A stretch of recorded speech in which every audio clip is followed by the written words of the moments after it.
Captain K, I've been waiting to ask you this one. Oh, should I be worried? Maybe. Why are shipping containers different colors? Blue, red, green, brown, orange. I mean, do the colors actually mean something? Or did somebody at the factory just wake up and say, today's a blue kind of day? Believe it or not, that's another question almost everyone asks.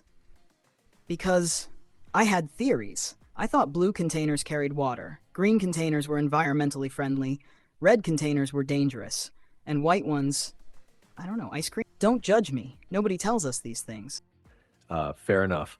The truth is, most container colors don't have a universal meaning. Wait, seriously? So blue doesn't mean anything special? Not really. Most of the time, the color is simply the owner's branding. It's just like company uniforms. One company likes blue, another prefers red, another paints theirs green. It's mostly about identity. Basically fashion? Containers have favorite colors?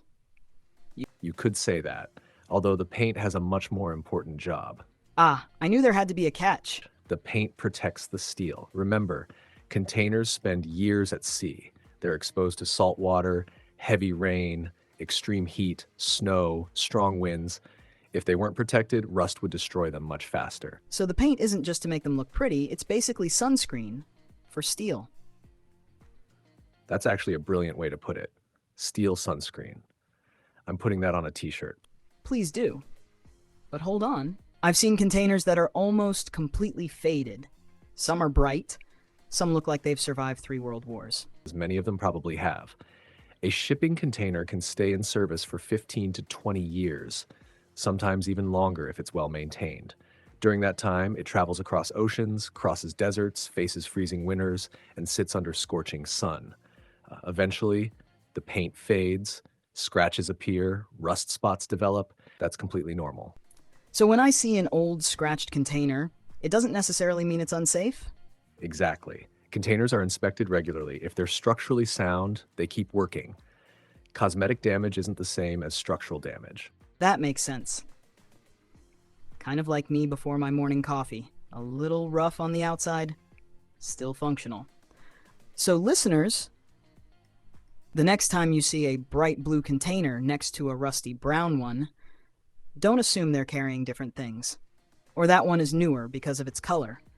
The paint mainly tells you who owns it and protects it from the weather. Exactly.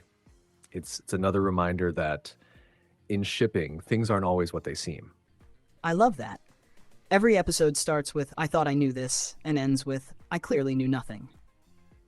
That's how all of us started. Even experienced professionals keep learning. That's what makes this industry so interesting. All right, here's your homework, everyone. The next time you're driving past a port or you spot a container on the highway, look at the colors. Then remember, you're not looking at secret codes. You're looking at millions of journeys, protected by a coat of paint. We'll see you in the next MaritimeX Deep Dive.